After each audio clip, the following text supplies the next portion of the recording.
السلام علیکم مزید ناظرین، پیارے دوستوں، بہنوں، بھائیوں اور بزرگوں، میں حافظ صفد نواز ایڈوکیٹ آپ کو اپنے اسلامی چینل کے اندر خوش آمدید کہتا ہوں، اور ہر روز کی طرح آج بھی ہم انشاءاللہ 11واں پارہ سورۃ یونس آیات نمبر 83 تا 91 تک کی تلاوت، ترجمہ اور تفسیر پڑھنے کی شرف حاصل کریں گے۔ تلاوت شروع کرنے سے پہلے ہم درود شریف پڑھتے ہیں، آپ بھی میرے ساتھ پڑھیں۔ اللهم صل على محمد وعلى آل محمد كما صليت على إبراهيم وعلى آل إبراهيم إنك حميد مجيد. اللهم بارك على محمد وعلى آل محمد كما باركت على إبراهيم وعلى آل إبراهيم إنك حميد مجيد. أما بعد فأعوذ بالله من الشيطان الرجيم. بسم الله الرحمن الرحيم.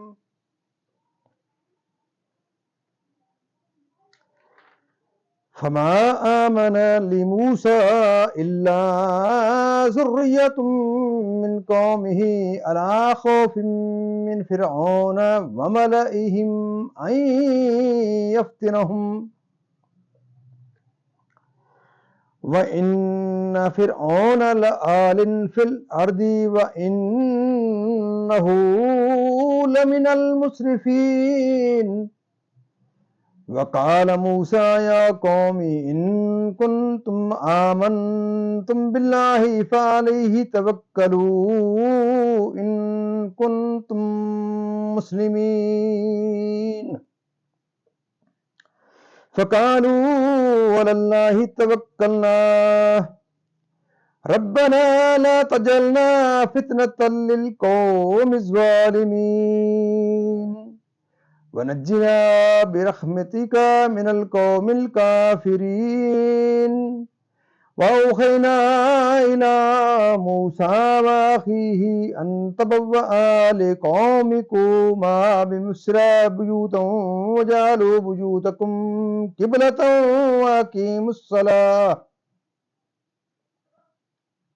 وبشر المؤمنين.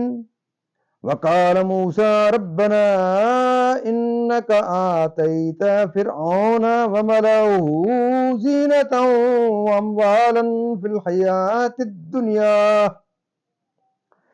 ربنا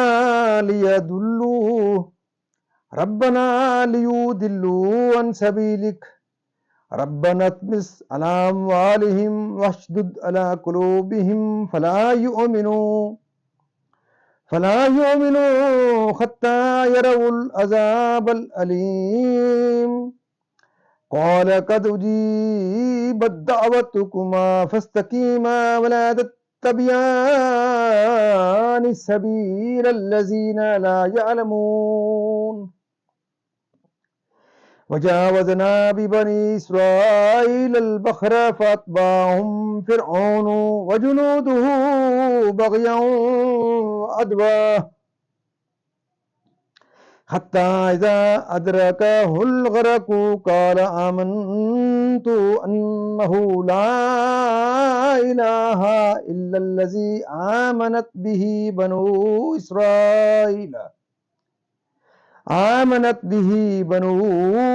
إسرائيل وأنا من المسلمين. الآن وقد عصيت قبل وكنت من المفسدين. صدق اللہ العظیم. ترجمہ: تو موسیٰ پر ایمان نہ لائے مگر اس کی قوم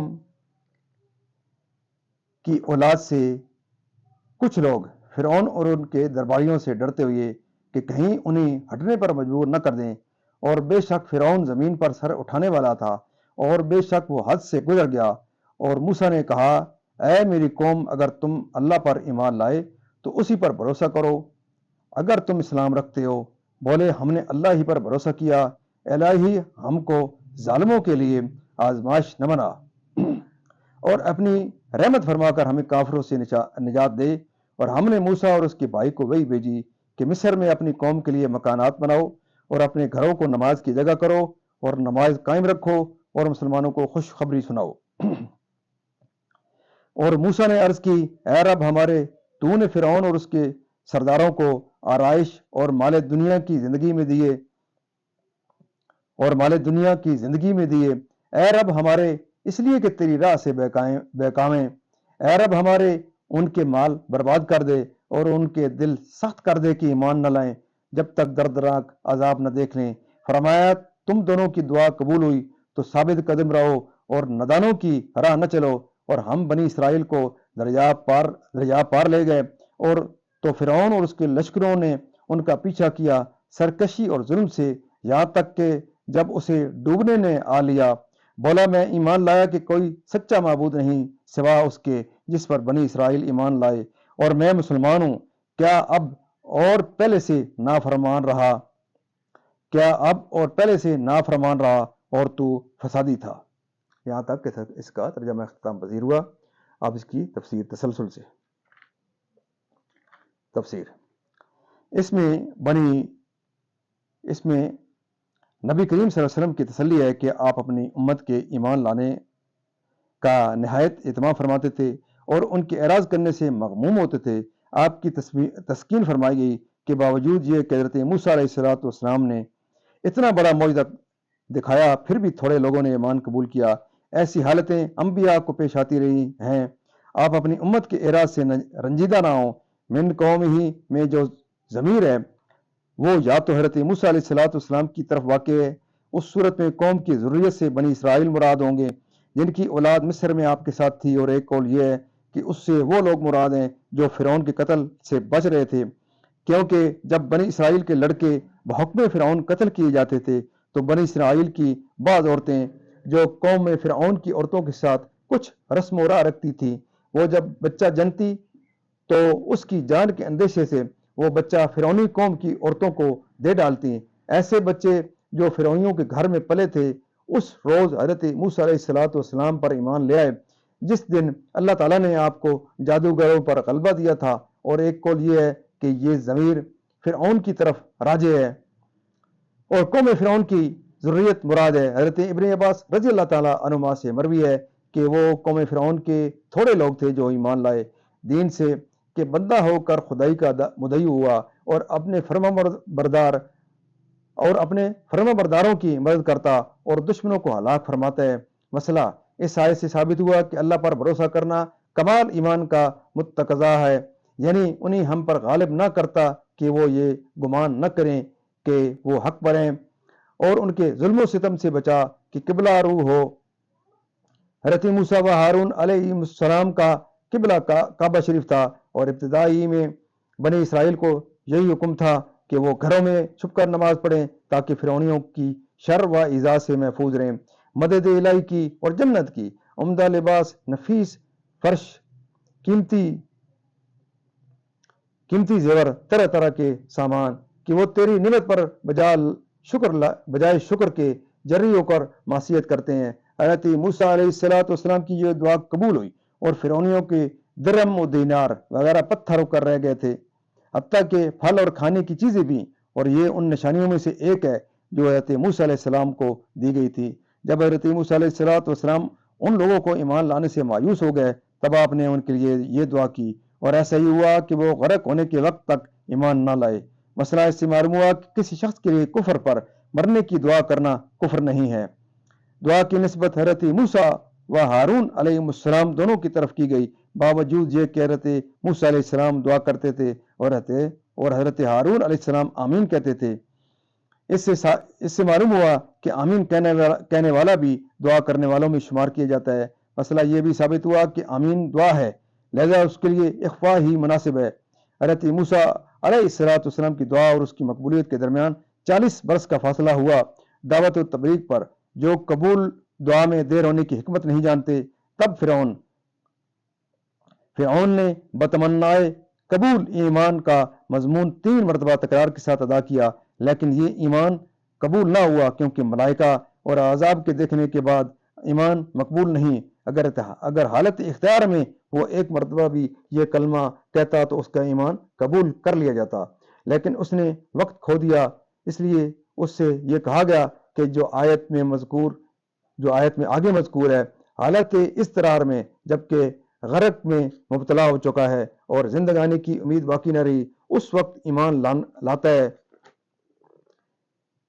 خود گمراہ تھا، دوسروں کو گمراہ کرتا تھا۔ مروی ہے کہ ایک مرتبہ حضرت جبرائیل علیہ السلام فرعون کے پاس ایک استفتاء لائے جس کا مضمون یہ تھا کہ بادشاہ کا کیا حکم ہے ایسے غلام کے حق میں جس نے ایک شخص کے مال و نعمت میں پرورش پائی، پھر اس کی ناشکری کی اور اس کے حق کا منکر ہو گیا اور اپنے آپ کو مولا ہونے کا مدعی بن گیا۔ اس پر فرعون نے جواب لکھا کہ جو غلام اپنے آقا کی نعمتوں کا انکار کرے اور اس کے مقابل آئے، اس کی سزا یہ ہے کہ اس کو دریا میں ڈبو دیا جائے۔ جب فرعون ڈوبنے لگا تو حضرت جبرائیل نے اس کا وہی فتویٰ اس کے سامنے کر دیا اور اس نے پہچان لیا۔ سبحان اللہ۔